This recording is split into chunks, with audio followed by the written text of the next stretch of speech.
औज़ुबिल्लाहिमिनश्शैतानिर्रजीम बिस्मिल्लाहिर्रहमानिर्रहीम वसल्लल्लाहु अला नबील करीम। आज जो मैं बात करना चाह रहा हूँ वो है हकीकत हज। ये एक लंबा आर्टिकल है तो मैं इसको 2 या 3 पोर्शन में डिवाइड कर दूंगा। तो आज हम बुनियादी तौर पे सफ़ा और मरवा के बारे में बात करेंगे। इससे पहले कि हज के मुताल्लिक़ कोई बात की जाए, आइए खुद से एक सवाल करते हैं। दुनिया में इतने लातादाद मज़ाहिब या अदायन पहले से ही मौजूद थे, तो एक नए मज़हब की क्या ज़रूरत थी। देखिए, पुराने मज़हब के नए नाम रखने से या पुराने मज़हब में मौजूदा मरासिम इबादत के अंदाज बदल देने से नया मज़हब तो वजूद में नहीं आता। मज़हब इस्लाम के उलमा के मुताबिक हज पहले से अरबों में मौजूद था, काबा भी मौजूद था।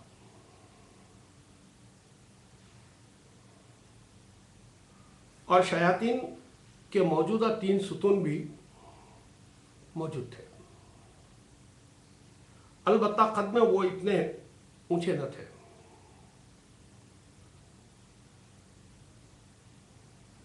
मैदान अरफात भी ऐसा ही था, अलबत्ता पहले ये सब लोगों के नामों से मंसूब थे। अब इसे बदलकर अल्लाह के नाम से मंसूब कर दिया गया। मकामात वही रहे, तरीक़े वही रहे, मुजस्समात वही रहे, फिर फ़र्क क्या पड़ा। देखिए, मज़हब इस्लाम की भी वही 4 बुनियादें हैं जो तमाम मज़ाहिब की हैं। यानी एक है तरीक़ा इबादत,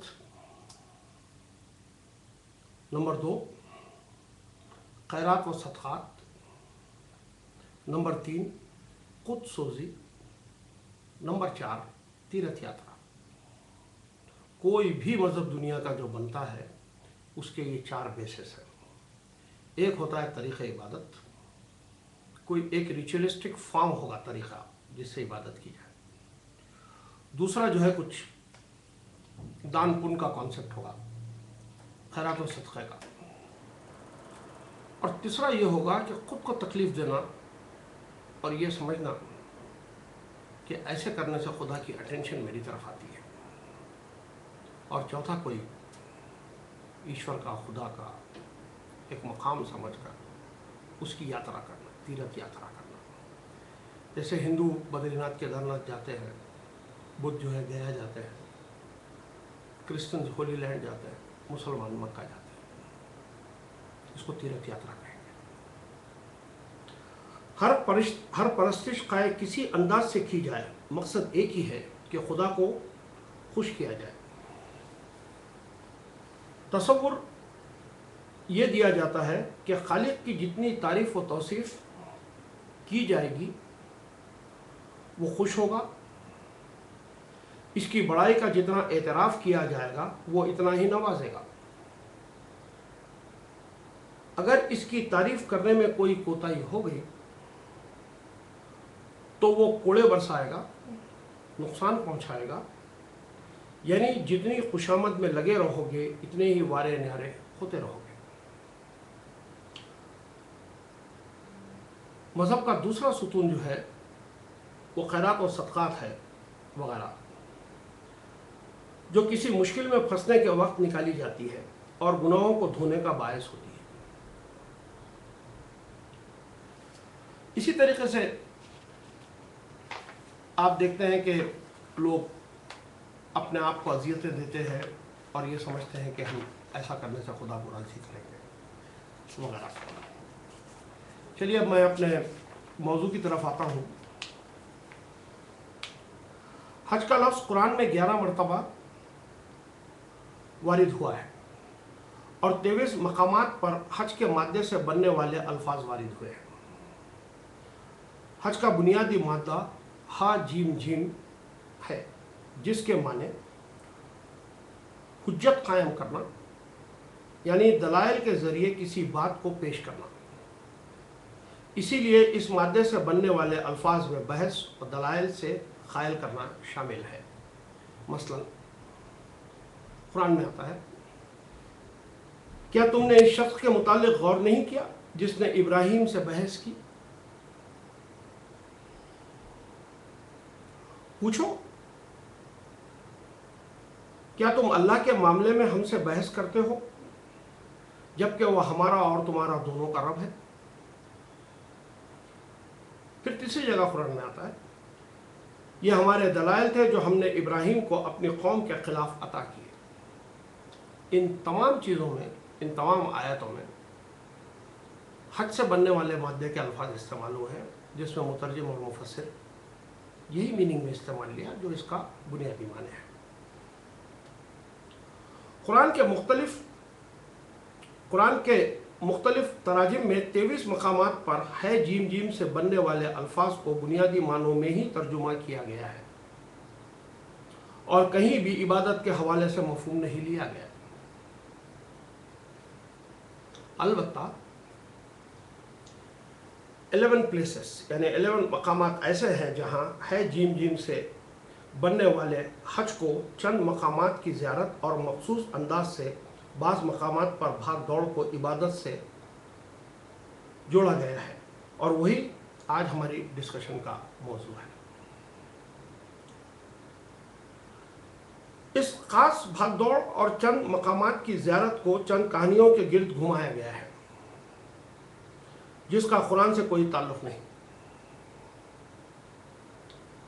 इसलिए इन कहानियों से परहेज़ करते हुए सिर्फ कुरान की आयत तक की महदूद रहें तो देखें कि कुरान में हज क्या है। हज के तमाम मरासिम के अंदर आपको कहानियाँ, स्टोरीज़ मिलेगी। स्टोरीज़, हाजरा आई थी, बच्चे को लेके भागी थी, फलाना फलाना। कहीं पर भी किताब में कोई किसी का एक रिमोटेस्ट जिक्र भी नहीं है, रिमोटेस्ट, लेकिन yet we believe that this is the fact. यही हमारा हज है। बस ये कहानियाँ हैं, छोड़िए इनको, कुछ नहीं। देखते हैं अल्लाह की किताब क्या कह रही है इस मामले में। हज से मुताल्लिक़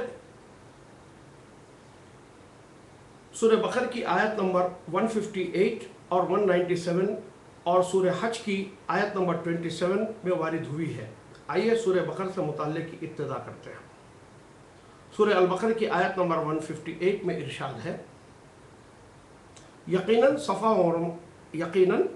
सफ़ा और मरवा अल्लाह की निशानियों में से हैं, लिहाजा जो बैतुल्लाह का हज या उम्रा करे इसके लिए कोई गुनाह की बात नहीं कि वो इन दोनों पहाड़ियों के दरमियान सही करे, और जो बरसा व रग़बत कोई भलाई का काम करेगा अल्लाह को इसका इल्म है और वो इसकी कदर करने वाला है। ये था एक उमूमी तर्जुमा जो कुरानों में मौजूद है इस आयत का। इस उमूमी तर्जुमे से चंद बातें सामने आई हैं, इस पर गौर करते हैं। सफ़ा और मरवा अल्लाह की निशानियों में से है। नंबर वन, सफ़ा और मरवा अल्लाह की निशानियों में से है। नंबर 2, बैतुल्लाह का हज या उम्रा करने वाले पर लाजिम नहीं है कि वो इन दो पहाड़ियों के दरमियान जिनका नाम सफ़ा और मरवा है सही यानी एक ख़ास अंदाज से भाग दौड़ करना करे। अगर वो सही कर भी लेता है तो ये कोई गुनाह की बात नहीं। पॉइंट नंबर 3, इस भाग दौड़ को अगर इस भाग दौड़ को बरसा वो रग़बत करता है तो असलन भलाई का काम है और अल्लाह इस भलाई के काम की कदर करता है और अल्लाह को इस शख्स के इस अमल का इल्म भी है। ये था पॉइंट नंबर 3। क्या आपको यह तर्जुमा कुछ सही लग रहा है? कुछ झोल सा है इसमें, झोल सा। झुलसा महसूस होता है इसके अंदर। यकीनन ये तर्जुमा मजहूल है। आइए गौर करते हैं। सबसे पहली बात कि अल्लाह की निशानी यानी इसकी पहचान सफ़ा और मरवा से होती है। गौर कीजिए कि अल्लाह की पहचान किन चीज़ों से कराई जा रही है। चंद फीट ऊंचे दो टीलों के ज़रिए। गौर कीजिए कि अल्लाह की पहचान किन चीज़ों से कराई जा रही है। चंद फीट ऊंचे दो टीलों के ज़रिए। दुनिया में लाखों की तादाद में ऐसे टीले मौजूद हैं। इन दो टीलों में वो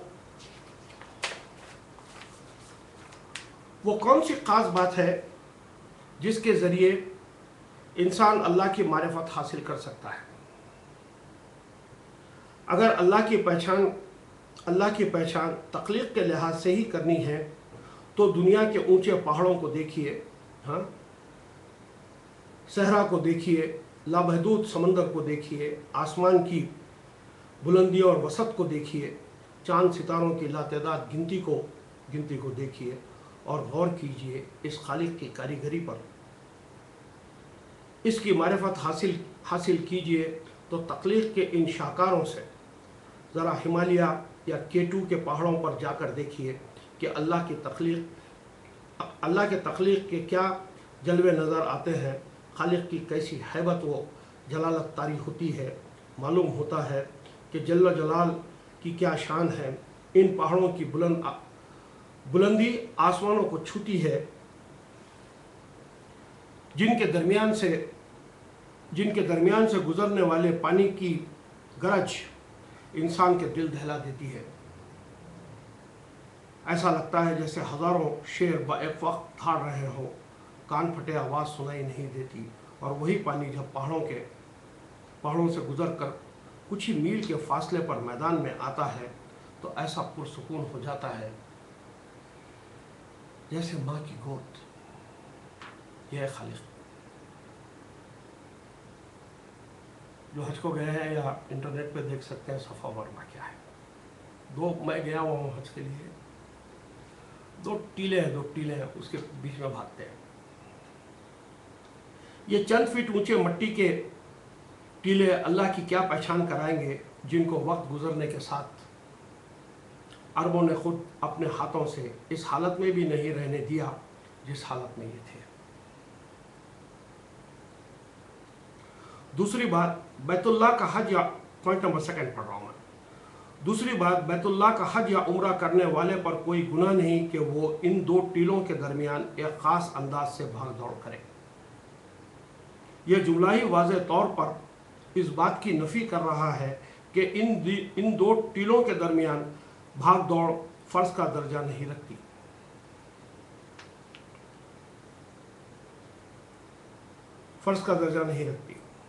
ये तो लोगों की मर्जी पर छोड़ा गया है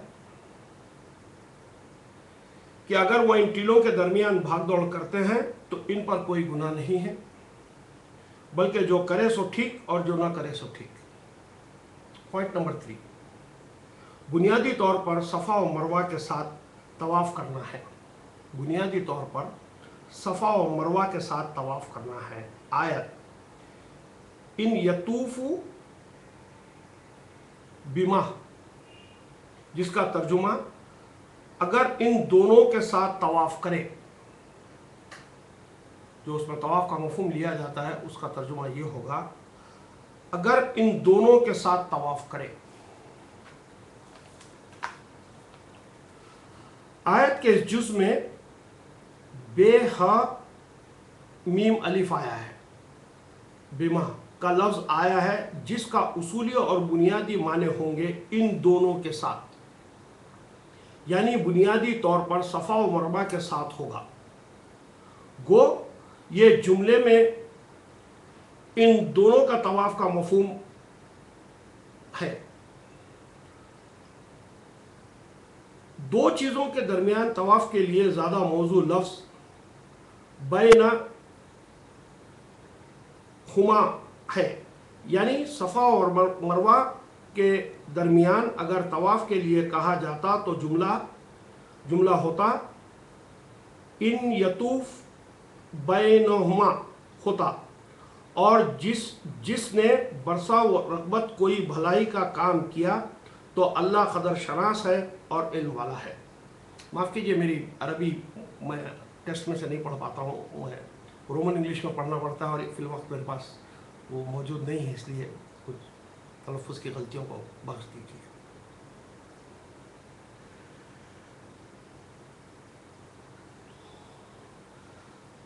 सवाल होगा कि वो मट्टी के टीलों के दरमियान बरसा और रग़बत भाग दौड़ किस पैमाने या उसूल से नेकी है। इस भाग दौड़ के ज़रिए इंसानियत के कौन से मसाइल हल किए जा रहे हैं, इस भाग दौड़ के ज़रिए किस भलाई का काम हो रहा है। अगर यही नेकी है तो क्या कुरान ने नेकी का यही पैमाना दिया है? क्या कुरान ने अमल सालेह इसी को कहा है? क्या हुकूक़ इंसानी की भरपाई करने को नेकी यानी इससे जोड़ा गया है? क्या इंसानियत के लिए अमन और सलामती मुहैया करना नेकी नहीं है? अगर इंसानियत के मसाइल हल करना नेकी है, अगर अमल सालेह यानी सलाहियत पैदा करने वाले इस्लाही और सलाह जोई के अमल नेकी है, तो इंसानियत के लिए इस दुनिया को अमन और सलामती का गवारा बनाना नेकी है। तो इन दो टीलों के दरमियान भाग दौड़ से क्या ये हदफ हासिल हो रहा है? देखिए, आयत में इरशाद है, फमन अवूफ खैर, जिस किसी ने खैर की इताअत की तो अल्लाह क़दर शनास और इल्म वाला है। लफ्ज़ यतू इताअत से है। इताअत तो कोई ऐसा अमल होता है जो किसी के हुक्म पर किया जाए। कुरान ने सिर्फ एक ही इताअत का हुक्म दिया है और वो है अहकामात कुरानी की इताअत। अगर किसी इंसान के हुक्म की इताअत करनी है तो वो भी कुरानी अहकामात के ताबे रहते हुए होगी। यहाँ जो खैर कहा गया है उसको देखते हैं हम लोग कुरान में दूसरी जगह, दूसरी आयत से आयत तस्वीर करते हैं। इसके लिए सूरह बकर की आयत नंबर 105 में खुद कुरान ने वाज़ेह कर दिया है कि खैर क्या है। मुलाज़ा फरमाइए, अहले किताब और मुशरिकीन में से इनकारी लोग नहीं चाहते हैं कि तुम पर कोई खैर से नाजिल किया जाए। अल्लाह अपनी रहमत से जो चाहता है ख़ास कर लेता है। अल्लाह बड़े फजल वाला है। इस आयत ने तमाम मुफस्सरीन ने खैर का मफ़हूम अहकामात कुरानी किया है और इसी खैर का जिक्र ज़ेर मुतल्ला आयत में भी है। जो कोई भी अहकामात कुरानी की इताअत करेगा तो अल्लाह इसकी कदर शनासी करेगा और इल्म की बुनियाद पर करेगा, क्योंकि वो कदर शनास और इल्म वाला है। बात वाज़ेह हो गई कि इताअत खैर की क्या है। जिस किसी ने अहकामात कुरानी की इताअत की तो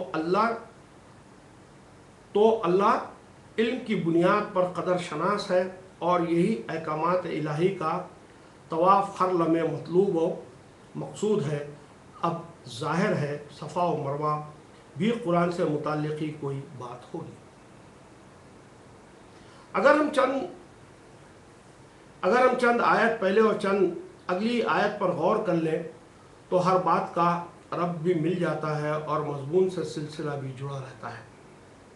अगली आयत में ही है, रब को कायम रखते हुए बताया गया कि बाज़ लोगों की रविश ऊपर बयान करदा रविश के बरक्स होती है और बजाय अहकामात इलाही की इताअत करने के इन अहकामात को जो हमने उतारी है छुपाते हैं। मुलाज़ा फरमाइए, जो लोग हमारी नाजिल करदा अहकामात और हिदायत को छुपाते हैं, हालांकि हम उन्हें किताब में बयान कर चुके, सो ऐसे लोग पर अल्लाह भी लानत करता है और लानत करने वाले भी इन पर लानत करते हैं। बात वाज़ेह हो गई कि जो लोग अहकामात इलाही और हिदायत की इताअत करते हैं तो अल्लाह कदर शनास है, जबकि वो लोग जो इन अहकामात और हिदायत को छुपाते हैं इन पर न सिर्फ अल्लाह की लानत होती है बल्कि लानत करने वाले इंसान भी लानत करते हैं। خود دیکھ لیجئے کہ خیر کیا ہے۔ جس کی اطاعت کی جائے تو اللہ اس کی قدر کرتا ہے۔ وہ صفا و مروہ کیا ہے؟ وہ صفا و مروہ کیا ہے؟ جو اللہ کی پہچان ہے، جن کو ہر وقت ساتھ رکھنا ہے۔ دیکھیے، صفا کا بنیادی مادہ صاد فے واو ہے، جس کے معنی ہے کسی چیز کا خالص ہونا۔ صفا کا بنیادی مادہ صاد فے واو، جس کے معنی ہے کسی چیز کا خالص ہونا، برگزیدہ کرنا۔ الصفا معروف باللام ہے، یعنی ڈیفینٹ آرٹیکل ہے، جس کا مطلب ہے یہ خاص صفا کی بات ہو رہی ہے۔ دنیا میں صفا کے نام سے بہت سارے ٹیلے ہونے چاہیے تاکہ اس میں سے ایک خاص صفا کو الصفا کہا جا سکے، ورنہ یہ الصفا کسی ٹیلے کا نام نہیں ہے، بلکہ اس آیت سے پہلے کسی چیز کے متعلق بات ہو رہی ہے جس کی کسی خاص خصوصیت کے حوالے سے الصفا کا نام دیا گیا ہے۔ یعنی صفا کے آگے ایک ڈیفینٹ آرٹیکل لگا ہوا ہے، TH ال، تو کوئی خاص چیز ہے، یہ عام نہیں ہے۔ جیسے اور آگے میں پڑھتا ہوں، المروہ بھی معروف باللام ہے، یعنی وہ بھی ال کے ساتھ معروف بنایا گیا ہے، جس کا مطلب ہے مروہ نام کے ہزاروں ٹیلے ہونے چاہیے، جن میں سے ایک ٹیلے کو کسی خاص وجہ سے معروف بنایا گیا ہے، ورنہ جس طرح صفا کسی ٹیلے کا نام نہیں، اور مقابل آیت میں جس چیز کو بیان کیا گیا ہے اس کی کسی صفت یا اس سے متعلق کسی خصوصیت کے حوالے سے اس کو المروہ کہا گیا ہے۔ مروہ کے بنیادی حرف میم رے عین، میم رے یہ، میم رے واو اور رے واو یہ ہو سکتے ہیں۔ اگر مراد مفاعل کے وزن پر رکھا جائے تو اس کا مادہ رے واو حمزہ یا رے واو یہ ہوگا، اور ہوگا جس کے معنی اس کی جگہ یا ایسا وقت یا ایسی تعلیم یا نظریے میں جس میں مہربانی، بہتات اور خوشحالی ہو۔ اگر مروہ کو مصدر اسم لائیں تو اس کے بنیادی حرف ہوں گے میم رے حمزہ یا میم رے واو، جس کے معنی ہے مروت، خوشگواری وغیرہ۔ آئیے اب اس آیت کے دوسرے لفظ پہ غور کرتے ہیں۔ یقینی طور پہ صفا یعنی خاص صفا، بریکٹ میں کہہ رہا ہوں، مروہ پھر بریکٹ میں کہہ رہا ہوں خاص مروہ، اللہ کے پہچان سے ہیں، بس جو کوئی بھی اللہ کے گھر کی حجت کرے یا عمر گزارے تو اس پر کوئی رکاوٹ نہیں ہے کہ وہ صفا یعنی خاص صفا اور المروہ یعنی خاص مروہ کے ساتھ طواف کرتا رہے، اور جو کوئی بھی احکامات الہی کی اطاعت کرے گا تو یقیناً اللہ بعلم قدر شناس ہے۔